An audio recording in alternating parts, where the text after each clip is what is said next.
Welcome to Devotions from Israel, a 5-minute word of encouragement. Today's story comes from Judges chapter 4.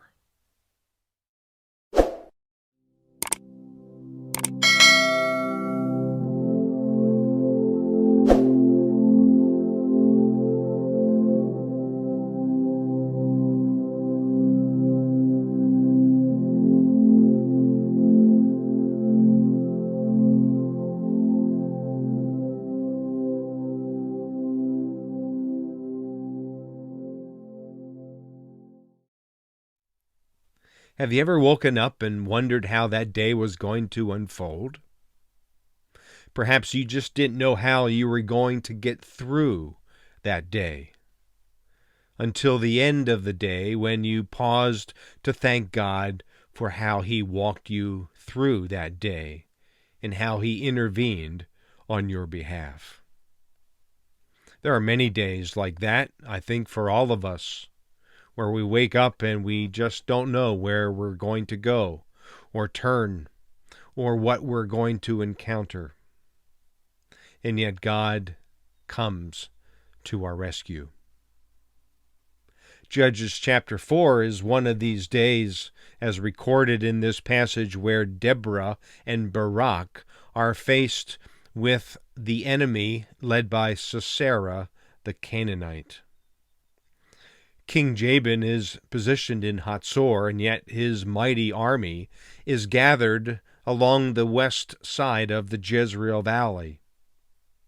Barak, and later on Deborah herself, are positioned on the east side of this valley on a hill called Mount Tabor. And I'm sure for Barak it was one of those days where he woke up and said, "Lord, I see a big army. I predict a great battle.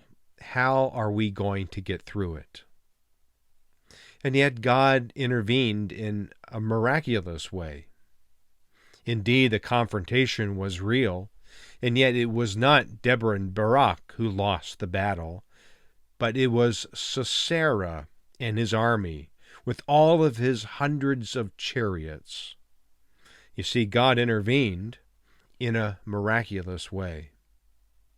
In fact, the ending of the story finds Sisera running even past the battlefield to a place where Yael was living. And he went to find rest. Well, she offers him some care, and as a result, he falls asleep. And as he is asleep, Yael grabs a tent peg, as the passage tells us, and drives it deep into his skull. It's been said that it took him by surprise so much that that was the last thing that entered his mind. Seriously, my friends, God is a God who surprises us with outcomes like this. One morning, Barak wakes up and wonders how the day was going to unfold.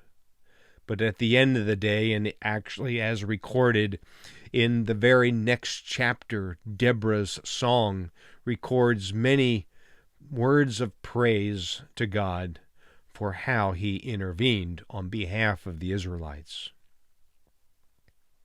So every morning when you wake up, commit your day to God's keeping. And every night when you go to sleep, be sure to thank God for the ways that He intervened on your behalf. Be encouraged, my friends. God is still a God who cares for us. Until next time, Shalom.